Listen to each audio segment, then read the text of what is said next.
نحمده ونستعينه ونستغفره ونؤمن به ونتوكل عليه ونعوذ بالله من شرور أنفسنا ومن سيئات أعمالنا من يهده الله فلا مضل له ومن يضلل فلا هادي له ونشهد أن لا إله إلا الله وحده لا شريك له ونشهد أن سيدنا مولانا محمدا عبده ورسوله صدق الله العظيم رب اشرح لي صدري ويسر لي أمري واحلل عقدة من لساني يفقهوا قولي. معزز سامعین، میرے دوستوں بزرگوں، اللہ رب العالمین نے پھر سے موقع فراہم کیا ہے کہ جمعے کے دن حق بات سمجھنے اور عمل کرنے کی توفیق نصیب فرما. دیکھیں، ہر جمعے ہم بیان کرتے ہیں اپنے اصلاح کے لیے بھی اور آپ لوگ کے اصلاح کے لیے بھی، تاکہ سب کو پتہ لگے کہ دین اسلام جو ہے وہ اللہ رب العالمین نے کس طرح اپنے پیارے حبیب صلی اللہ علیہ وسلم کو دیا ہے. مذہب پہ چلنے کا طریقہ اللہ رب العالمین نے کس طرح بتایا ہے، رسول اللہ صلی اللہ علیہ وسلم جیسی ہستی نے کس طرح فرمایا ہے.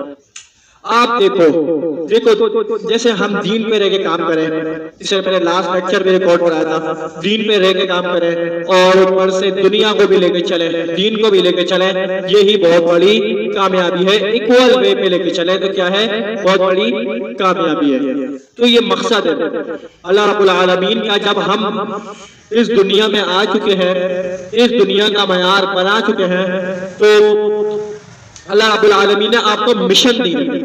کیا مشن دی ہے؟ اس چیز کو آپ نے عمل لے کے چلنا ہے، دین کو بھی اور دنیا کو بھی، تاکہ اس چیز سے ہم کیا کر سکیں کہ آپ اتنا غرور نہ کرو دنیا کو کہ دین چھوڑ بیٹھو، اتنا غرور نہ کرو دین کو کہ اتنے مطلب کہ نہ کرو کہ تم پوری دنیا چھوڑ بیٹھو. آپ صلی اللہ علیہ وآلہ وسلم کے بعد ایک صحابی رسول آئے تو وہ بولتے تھے میں بہت عبادت کرتا ہوں، بہت عبادت کرتا ہوں، دن میں روزہ رکھتا ہوں اور رات میں عبادت کرتا ہوں. تو اللہ کے نبی صلی اللہ علیہ وسلم بہت خوش ہوئے. تو اللہ کے نبی صلی اللہ علیہ وسلم کیا ہوگا، غضبناک ہوگا کہ بولے کہ آپ اتنی کیوں کرتے ہو، اپنے بیوی بچوں کو بھی ٹائم دینا منع کر دیا. صحابہ جیسی ہستی کو بھی، صحابی کو بھی منع کر دیا کہ آپ نے کیا کرنا ہے کہ آپ اپنا کام ایک ایکول وے پہ کریں، کوئی مطلب کہ زیادہ کرنے کی وہ نہیں ہے. کیونکہ نبی کریم صلی اللہ علیہ وسلم جیسی ہستی فرماتی ہے بھائی نماز پڑھنی ہے، اپنے کام کاج کرنے ہیں، ذکر و اذکار ایک محدود وقت میں کرنا ہے، ہر چیز کو غلوط میں نہ لے کے جانا. تو یہ ہے کہ آپ صلی اللہ علیہ وسلم نے اپنے صحابی کو بولا کہ میں کیا ہے اتنا کام کرتا ہوں، اتنا مدد کرتا ہوں. بولا نہیں، اپنے بیوی کو بھی ٹائم دینا ہے، بچوں کو بھی ٹائم دینا ہے، اور گھر اہل و عیال کو بھی ٹائم دینا ہے، اور دیگر چیزوں میں بھی ٹائم دینا ہے. تو جا کے آپ بولو کامیاب ہو سکتے ہو. تو ورنہ ادروائز کامیاب بولو نہیں ہو سکتے. تو بھائی اصل مقصد یہ ہے بتانے کا کہ الحمدللہ کہ ہم لیکچر ریکارڈ کراتے ہیں تو لوگ اعتراض کرتے ہیں ابھی یار ان کے پاس اتنا فضول ٹائم ہے، نعوذ باللہ من ذالک، اتنا وہ، کیونکہ دراصل ان کو کیا ہے، دین کی سمجھ نہیں ہے. سمجھتے ہو کہ نہیں سمجھتے؟ دین کی سمجھ بالکل بھی نہیں ہے. تو دراصل اس چیز کو ہم نے دیکھنا ہے، یوٹیلائز کرنا ہے، اپنی زندگی عملی کو لے کے چلنا ہے. کلمے والی زندگی، کلمے والی موت کو مطلب کہ برحق تو موت ہے، موت تو برحق ہے. کل نفس ذائقۃ الموت، کیا فرمایا قرآن مجید میں، کل نفس ذائقۃ الموت، ہر نفس کو موت کا ذائقہ چکھنا ہے، ہر جگہ دنیا نہیں ہے. تو اس کو خوب سمجھ لو.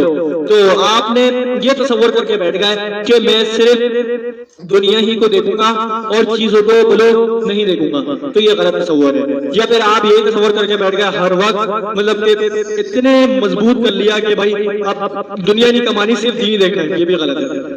تو نظریہ کانسیپٹ ٹھیک کرو اپنا کہ ہم نے کام کرنا ہے تو ہم نے سب چیزیں کام کر کے کرنا ہے، اللہ اس کے رسول صلی اللہ علیہ وسلم کے چیزوں کے مطابق کرنا ہے. تو بھائی تجارت کرنی ہے، میں نے واقعہ بتاتا رہا نا حضرت عمر رضی اللہ تعالیٰ عنہ والا.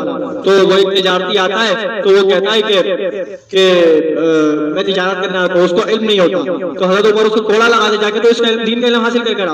بھائی دیکھو آپ دنیا کے کسی محکمے پہ بھی جا رہے ہو نا، کسی ادارے میں، کسی دفتر پہ، کسی چیز پہ، کسی جگہ پہ، کسی بھی ادر وائز جگہ پہ جا رہے ہو نا، تو آپ نے سب سے پہلے کیا کرنا ہے، دنیا کو دین کے اوپر مطلب ترجیح دینی، دین کو پہلے رکھ کے دنیا دیکھیں. تو یہ مت سمجھو کہ بالکل ہی آپ دنیا پرست بن گئے تو آپ نے بولا یار یہ کیا بولنے لگا ہے، دنیا کیوں دیکھیں بھائی، کچھ لوگ ایسے بیان سن کے بولتے ہیں بھائی یار دیکھو عبداللہ صاحب نے بول دیا اب دنیا نہیں، اب دینی دن دیکھو سب اللہ دے گا. ایسا بھی نہیں ہے یار، کمانا ہے، کمانے کے لیے بہت کچھ کرنا بھی ہوتا ہے. تو آپ نے خوب سمجھ لو اس بات کو کہ آپ نے دونوں کو اکول لے کے چلنا ہے.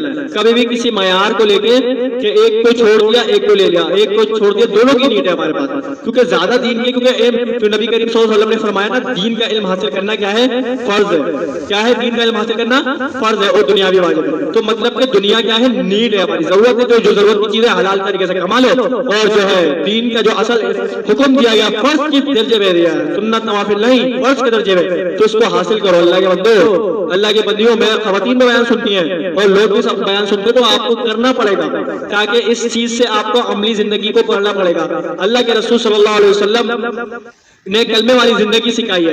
تو ہمیں کلمے والی زندگی جب سیکھیں گے نا تو پھر ہم کلمے والی موت حاصل کر سکیں گے، شہادت والی موت حاصل مانگا کرو. تو یہ خوب سمجھو کہ اللہ رب العالمین نے کس طرح ہمیں بتایا ہے، اللہ کے رسول صلی اللہ علیہ وسلم کے ذریعے سے ہمیں کس طرح یہ بتایا ہے. صحابہ کرام کی عملی زندگی دیکھو، تابعین کی اپنی زندگی دیکھو، تابعین کی اپنی زندگی دیکھو. تو یہ ہے کہ ہر بندے نے، ایک شخص نے، کوئی نہیں رہے گا، کوئی اللہ کی ایک مخلوق، کوئی اللہ کا ایک بندہ، کوئی نہیں رہے گا سوائے اس ذات کے جو رب العالمین ہے. وہ اس کے علاوہ کوئی ایک بندہ بولو نہیں رہے گا. تو یہ خوب سمجھ لو اللہ رب العالمین نے کس طرح ہمیں کانسیپٹ کو سکھایا. اللہ کے رسول صلی اللہ علیہ وسلم نے، اللہ رب العالمین نے کس طرح ہمیں کھول کھول کے قرآن مجید میں اللہ کے رسول کے احکامات میں، سیرت اور نبی پہ صلی اللہ علیہ وسلم کھول کھول کے بتایا. ہدایت کی طرف آ جاؤ، کامیاب ہو جاؤ گے، پھر آپ خوش ہو جاؤ. میں بات کرنا چاہوں گا اپنے محترم حضرت مولانا مفتی صاحب سے کہ مولانا ذوالفقار نقشبندی رحمہ اللہ تعالیٰ، حافظ اللہ تعالیٰ نے اب وہ رحمہ اللہ تعالیٰ بن چکے ہیں. اللہ ان کو کروڑوں برکتیں اور اوپر سے کروڑوں سلام ہے ان کے اوپر کہ انہوں نے کس طرح مطلب کہ دین کے لیے خدمت کری ہے، کس طرح لوگوں نے انہوں نے لوگوں کو کس طرح لے کے چلے. وہ دین کے لیے وقف ہو گئے تھے کیونکہ حضرت صاحب نقشبندی صاحب کیونکہ حضرت ابو بکر صدیق رضی اللہ تعالیٰ عنہ کی اولاد میں سے، کیونکہ حضرت ابو بکر کا جو سلسلہ ہے وہ نقشبندیہ ہے. تو یہ مقصد سمجھ لو آپ لوگ. تو یہ ہے کہ آج لوگ اعتراض کرتے ہیں نا یہ وہ ایسا کچھ نہیں ہے. 4 سلسلے ہیں کہ جس میں سے 3 حضرت علی رضی اللہ تعالیٰ عنہ کے اس میں سے ہیں اور ایک جو ہے وہ سیدنا ابو بکر صدیق رضی اللہ تعالیٰ عنہ میں سے. تو یہ کہ نقشبندی جو تھے پیر ذوالفقار نقشبندی رحمہ اللہ تعالیٰ، دیکھو انہوں نے کتنا کام کیا. لوگ ان کی تعریفیں کر رہے ہیں، علماء تعریفیں کر رہے ہیں، علماء باتیں کر رہے ہیں، علماء ان کے مطلب کہ ان کو اپریشیٹ کر رہے ہیں. دیکھو کتنے اعلیٰ درجے کے بندے تھے وہ، کتنے اعلیٰ معیار کے بندے تھے وہ، کس طرح وہ لے کے گئے. تو دیکھو آپ لوگ اس کو سمجھو کہ اللہ رب العالمین نے ہمیں کس طرح ایک فلسفہ دیا، کس طرح ایک معیار دیا، کس طرح ایک دنیا میں چلنے کا موقع دیا. انہوں نے دنیا میں بھی نام کمایا اور اللہ کی راہ میں بھی نام کمایا. کیونکہ فرماتے ہیں اللہ کے رسول صلی اللہ علیہ وسلم نے فرمایا ہے اور اوپر سے علماء صلحاء اہل اللہ سب فرماتے ہیں کہ بھائی دیکھو آپ لوگ اس چیز کو کہ اللہ رب العالمین جیسی ہستی نے آپ کو کتنا بڑا درجہ دیا. اگر آپ اللہ کے نام کے اوپر وقف ہو جاؤ گے نا، کس پہ؟ اللہ کے نام کے اوپر آپ وقف ہو جاؤ گے نا، تو انشاءاللہ آپ کو تو اتنی رحمتیں ہوں گی. اور دیکھو جو بندہ جہاں پہ عبادت کرتا ہے نا، جو بندہ جہاں پر عبادت کرتا ہے، اب آپ سوچو جو بندہ جہاں پہ عبادت کرتا ہے اگر وہ دنیا سے رخصت ہو جائے تو وہ جگہ روتی ہے، وہ زمین کا ٹکڑا روتا ہے. جہاں سے آپ گزرتے ہوئے لا الہ الا اللہ اگر درود شریف کا سب سے بڑا عمل ہے یہ سب کر رہے ہو، نمازیں جا پڑھ لو، اللہ کا کلام پڑھ لو، وہ جگہ چھوڑ کے آپ چلے گئے اللہ کے پاس رخصت ہو گئے ہو. یہ مائک کو کیا ہو رہا ہے، چیک کریں ذرا. اللہ کے پاس رخصت ہو رہے ہو تو آپ دیکھو جب رخصت ہو تو وہ زمین کا ٹکڑا ہوتا ہے. اب آپ دیکھو جیسے کہ برے لوگ ہیں، برے لوگ جو ہوتے کافر لوگ ہیں دیگر، وہ جیسی دنیا سے چلے جاتے ہیں، غرق ہو جاتے ہیں، تو فوراً کیا ہے آسمان بھی خوش ہوتا ہے اور زمین بھی خوش ہوتی ہے. کیا ہوتی ہے؟ آسمان بھی خوش ہوتا ہے اور زمین بھی خوش ہوتی ہے. جو اللہ کا نیک و صالح بندہ دنیا سے چلے جائے، اللہ کا نیک و صالح بندہ دنیا سے چلے جائے تو اللہ کے اپنا فرشتے بھی، آسمان بھی، زمین بھی جہاں پہ عبادت کر رہا ہے اور لوگ بھی رو رہے ہوتے ہیں کیونکہ خود کو ہنستا ہنسایا چلا گیا اور وہ دوسرے نمبر پہ آپ کا لوگوں کو لا کے چلا گیا. یہ مقصد الہی تھا، یہ فلسفہ الہی تھا، یہ تھا اصل معیار، یہی تھا اصل مرتبہ جو یہ آپ علیہ الصلوۃ والسلام جیسی ہستی نے معیار بنا کے رکھا اور ایسا ہی فلسفہ بنا کے رکھا. دیکھو یہ مقصد ہے. اللہ رب العالمین جیسی ہستی کے نام کو لے کے چلا، رسول اللہ صلی اللہ علیہ وسلم کی سیرت کو اپنا کے لے کے چلا. تو مائک آف ہو گیا. چیک کریں اس کو صحیح سے نا، میں نے بولا تھا پہلے بھی چیک کر لیے گا، ٹھیک ہے. تو اللہ رب العالمین جیسی ہستی نے ہمیں بتایا کیا ہے کہ ہم نے اپنے ایمان کو، ہم نے اپنی انصاف کو، ہم نے اپنے مرتبے کو اس نفس کے مطابق لے کے چلنا ہے جہاں پہ اللہ اور اس کے رسول صلی اللہ علیہ وسلم. ہمیں مقصد کے اوپر لے کے نہیں چلنا، ہمیں اس معیار کے اوپر لے کے نہیں چلنا جو دنیا کی طرف لے کے چلے ہے. ہمیں اس معیار کے اوپر لے کے چلنا ہے جہاں پہ اللہ اور رسول صلی اللہ علیہ وسلم کی پیروی کی جاتی ہو. اللہ تعالیٰ ہم سب کو اہل علم اور اہل اسلام اور اہل ایمان والوں کے ساتھ رخصت اور ان کے درمیان جو چیزیں ہیں ان کے ساتھ رہنے کی توفیق نصیب فرما، اور اللہ تعالیٰ ہم سب کو نیک اور صالح راستے میں چلانے کی توفیق نصیب فرما. وما علینا الا البلاغ المبین.